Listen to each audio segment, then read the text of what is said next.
Hi, my name is Ann Ernst, and I'm the editor of Cupertino Patch. Welcome to Patchcast. Hi, I'm L.A. Chung, the editor of Los Altos Patch. Welcome to Patchcast. Hi, I'm Claudia Cruz, editor of Mountain View Patch, and welcome to Patchcast. Patch is a network of over 800 sites across the country that provide news and information for local communities. Here in the Bay Area, Patch and through Patchcast here at KMVT, we bring you news from Mountain View, Los Altos, and Cupertino. Today, we're leading with some disturbing news. There was a crash. Two 19-year-old young men crashed their cars into two homes on the border of Saratoga and Cupertino. They were driving at high speeds. The police believe they were driving about 80 miles per hour. Under the influence, they believe they had been drinking alcohol. They came around the corner. There's a stop sign at Prospect and Stelling, which they must have blown through because they clipped a boulder in the front yard of one house. That boulder went flying into the garage of the house with all kinds of debris that fell off of there, broke windows. It clipped the corner of the garage, and they wound up here in the side of the neighbor's house. Punched a hole about 7 by 7. This is a BMW. This is the Toyota Corolla that wound up partially into the living room of that home. This took place at about 4:30 in the morning, and a neighbor who lives across the street and down a few doors said that it woke her up. She said it was a very loud crash. She was startled by it, and one of the first things that came into her mind, she said, was she wonders how many people died. She thought that two cars had crashed into one another. She was very surprised to learn later that her neighbor's home had been punched into by a flying car. Thankfully, these people were not home. The homeowners were out of town, we understand. And the people in the home where the garage was damaged, they were not home, or they were home, but they were not injured. The 19-year-olds were injured. We don't know the severity of their injuries. Both of the 19-year-olds remain in the hospital, and they will be charged with felony DUI and felony reckless driving. Their names are Alan Chang, who is from Saratoga, and George Song, who is from San Jose. We don't know anything more about these boys yet, other than the fact that they are going to be charged, and they're still in the hospital. So we will provide you with further updates on this story, but this should be a lesson to all of us to not mix your drinking and driving and watch your speeds. It's a pretty sad story.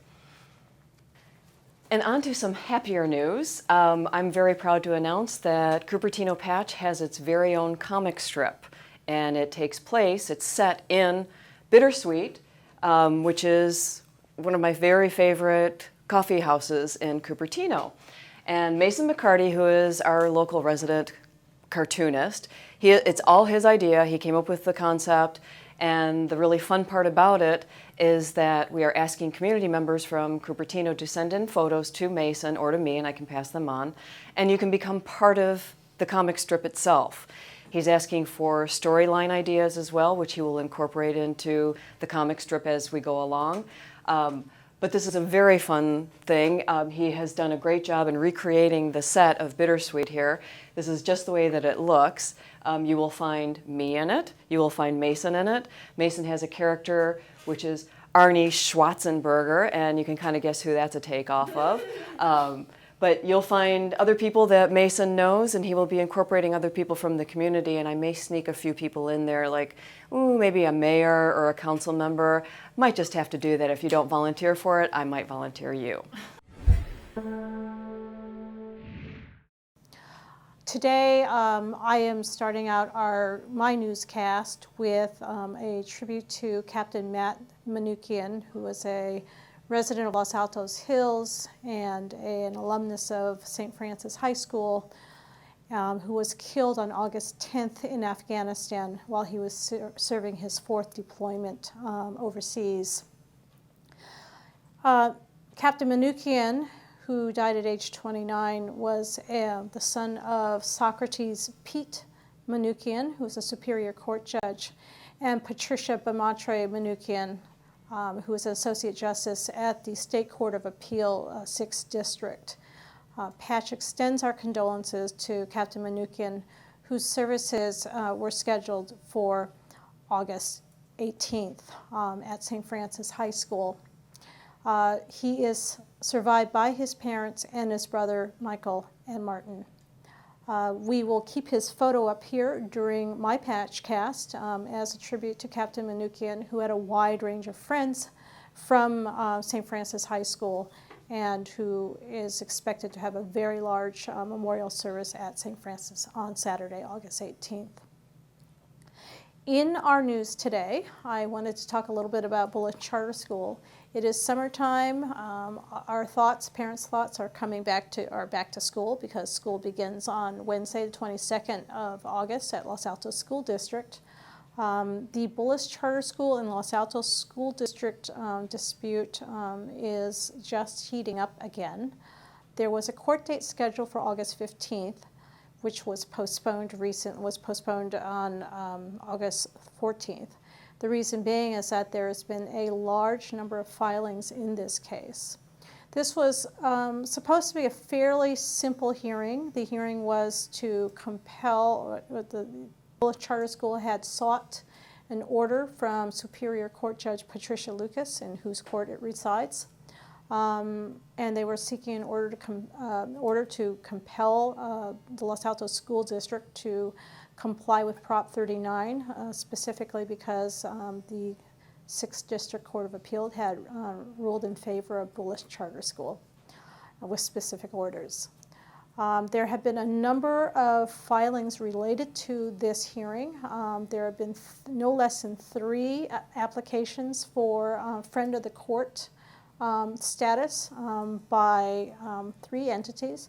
One is a newly formed entity of parents in the Los Altos School District who contend that neither the arguments by the Bullitt Charter School nor by the Los Altos School District have completely represented their interests in this case. They are representing parents of some 4,500 students in the Los Altos School District. Not every single person has signed on to this group, but they are looking for support from other parents in the school district.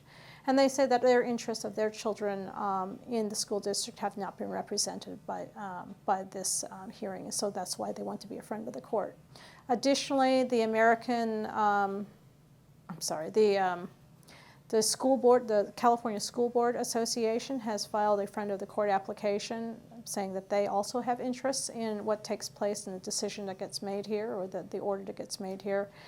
And the Association of California School Administrators has also applied for a friend of the court status in this particular case.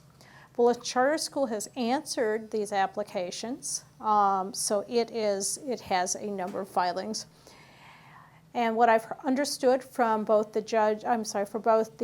lead attorney on the Bullitt Charter School side and from one of the school board members in Los Altos School District is that Judge Patricia Lucas is known for being very, very thorough.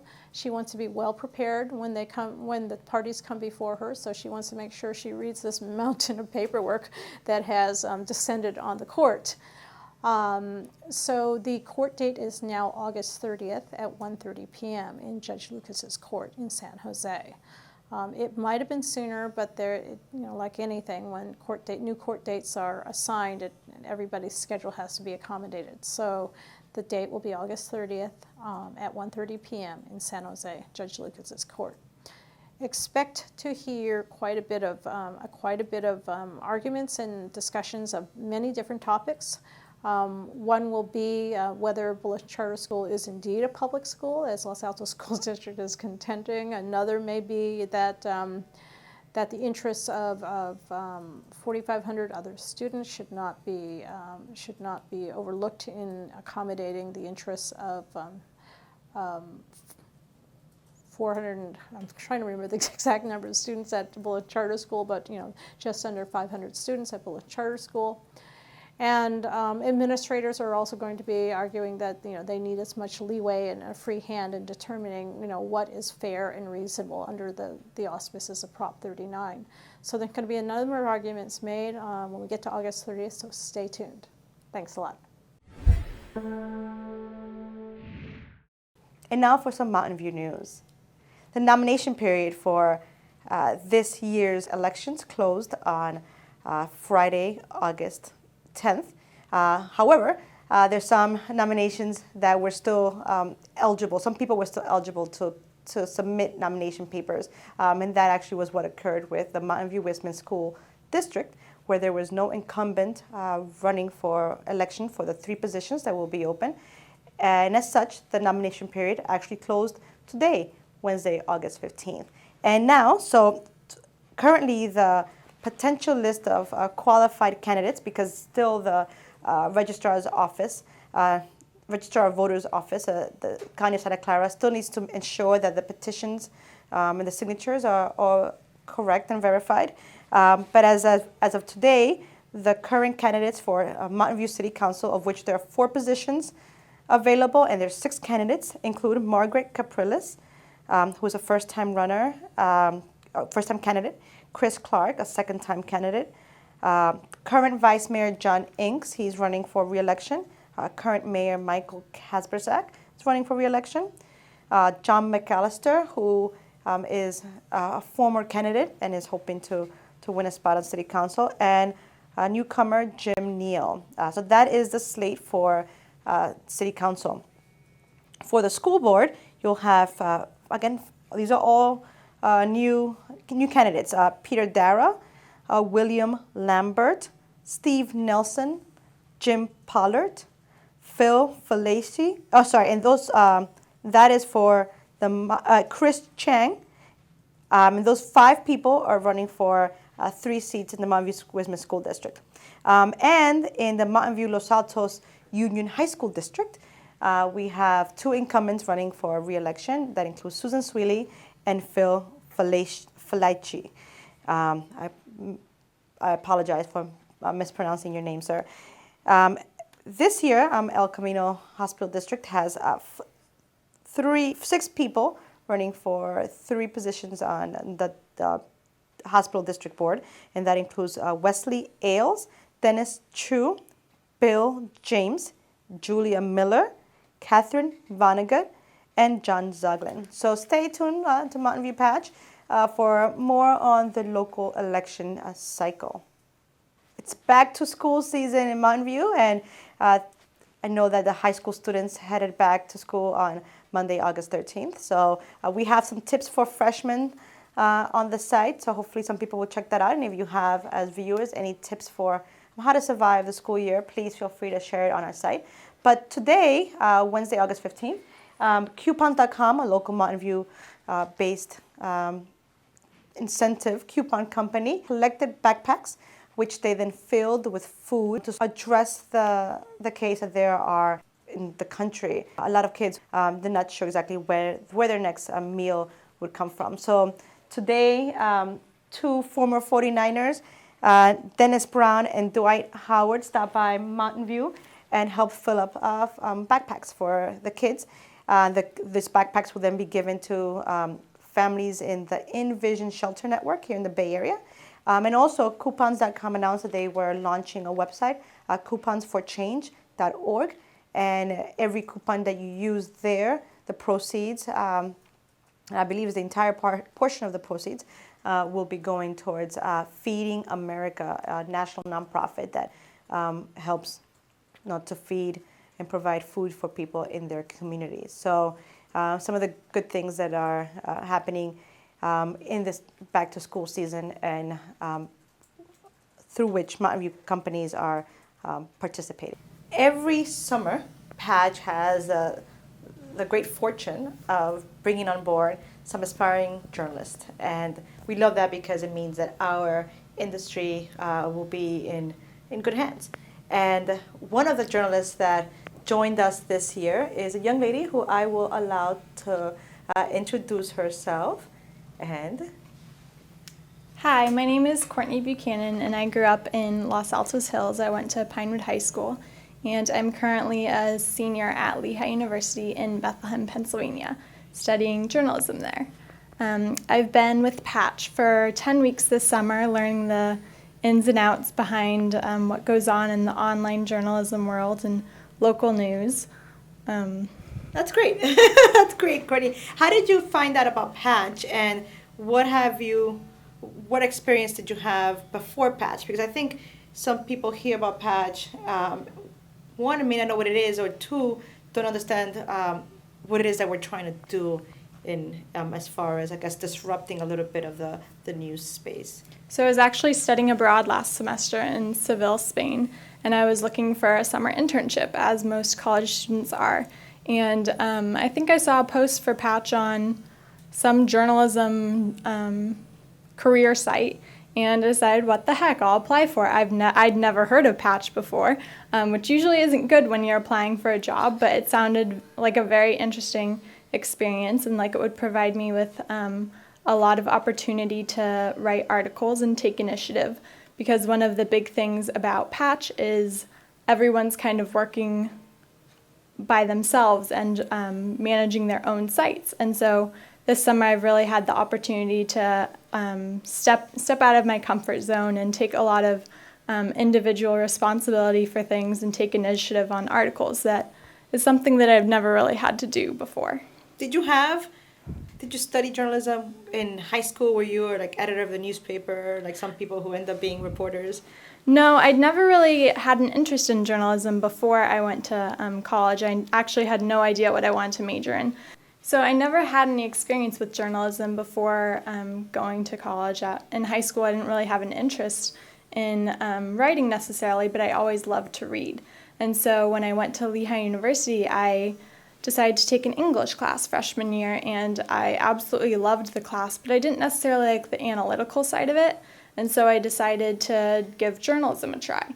And before I even took any journalism classes, I joined the school newspaper as a contributing writer and ended up loving it. I absolutely loved just interacting with different people and getting to know the diversity of life. And since you hadn't been a reporter at Pinewood, I guess you grew up in Los Altos probably having a very different experience, just living your teenage life. And now this summer, with Patch regionally, because in addition to Mountain View, Los Altos, and Cupertino, she also helped out with Patch in Santa Cruz, then in Watsonville, and the 12 different cities that Patch covers here in the South Bay. But that included Los Altos. So now you're also going back into your community and reporting. What has that been like? I guess before I just didn't really know. I mean, I was a kid in Los Altos, so I didn't necessarily see the large spectrum of everything. And so I didn't know, for example, how important these city council meetings were, or the large impact that the Bullish Charter School and Los Altos School District case has, how much importance it has in the community. So I think I've really just have a bigger perspective on what's going on in my town, but also just in the region. Because I'd never been to Watsonville before. I had no idea what it was like down there. And then all of a sudden for 4th of July, I was immersed with all of these people just sneaking around in between the parade. And it's definitely a new experience to be a reporter in a town that you grew up, but also explore other parts of the region. What has been some of the most interesting things that you've had to cover this summer? And let me get a little lower, because I know Courtney's a little tall. This is like the first time I'm ever taller than someone, so I'm going to relax here on one side. What's one of the coolest things you've covered this summer? One thing, so I really enjoy baking. And so one of the things, I even have my baking blog that I contribute to the Patch site. And I got to write an article about a gourmet cake designer for the Capitola SoCal Patch. And I met with these two ladies who started a cake designing business. It's called Just Cake. And Marina Sousa is the main chef. And she has been featured on the Oprah show. And she's won a whole bunch of Food Network challenges. And so just being able to interview her and talk to her about that was an amazing experience for me. And, the other woman there was doing all of her intricate cake designs with like putting little turtles on cakes and the most intricate things ever. So that was a really neat experience. And you mentioned being into bake and also blogging. Talk to us about some of the different blog posts you've contributed to us here in the area, because one thing, we get to know more about you, but you also get to express yourself. And you also have another blog, which is from your trip to Spain. Now, talk to us about this experience of, I guess, interacting with the community and sharing your passion on Patch. Yeah, so I started my baking blog probably a year and a half ago, and I did it just kind of as another entrance into the journalism world, and I had no idea if I was going to keep on doing it or where it was going to take me necessarily. But I basically bake. I like baking anything, but I like taking a healthy aspect of it, and so I've found that works really well for this area, because everyone in the Silicon Valley is pretty focused on staying in shape and eating healthy. And so I've been contributing my baking blogs to a whole bunch of different sites in the Silicon Valley. And I've gotten some responses, and I've definitely noticed. I also linked to my site, my own blog site, and I've noticed a lot of people going to my site and an increased readership there. So it's kind of neat to see readers engaging both on Patch and then being directed to my site as well. That's great. That's great. And I know quickly about your travel blog. Yeah, so when I was in Spain, to stay in touch with friends and family and for them to know about what I was doing there, because it wasn't necessarily easy to communicate with them verbally, I kept a travel blog. And so I wrote about my weekend adventures and what it was like to live immersed in a completely new culture. And so I think it's always interesting for people to read about living in a different culture, and maybe other people have traveled to Seville. And so there's actually been some readers who have commented on some of the posts and sharing our love for Seville. So that's been neat to connect with them. Que viva Sevilla. Well, thank you so much, Courtney. We're going to miss you. We wish you, tons and tons of success. And when you return to Lehigh, don't forget about us. We hope you can continue contributing your blogs to us. But we wanted to make sure that our KMVT viewers got to see a little different side of Patch. It's not just us, LA, Ann, and Claudia running around getting stories, but sometimes we'll have people like Courtney, interns who, are just as much touched by the stories that they hear and bump into when out in the community. So thank you so much for your summer with us. Thank you very much, yeah. And for sharing your talents and baking with us. I think I've gained weight just listening to you talk. Thank you so much, Courtney. Thank you. And in more solemn news, the St. Francis High School community is mourning the death of Marine Captain Matthew Manoikian, who was killed on Friday, August 10th in Helmand Province in Afghanistan. Manoikian and two other Marines were shot by an Afghan police officer who they were meeting for a meal, and a fourth Marine was injured. One of the other Marines who died was also Californian Staff Sergeant Sky Mote of El Dorado, who was flown into McClellan Air Force Base on Thursday, August 16th. I apologize. The St. Francis High School community on its Facebook page has begun to leave remembrances and just comments to the community of their feelings for Matt. Among them was, so sad, another promising life lost. Proud to be a Lancer alum on this day, said Chuck Giluli. And then Joanna Gallego said, God bless you, Marine and fellow Lancer. Be at peace now and enjoy the splendor of heaven. The St. Francis High School community gathered on Saturday, August 18th at 3 p.m. to remember Matthew and to help begin to heal some of the wounds created by this tragic accident. We at Patch, along with the Manoikian family and St. Francis High community, mourn his passing, and we leave you with some of these images from the memorial service.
Thank you for joining us for another week of Patchcast. Thanks to the staff and crew of KMBT for all their diligent work and patience with us every week. We'll see you next week.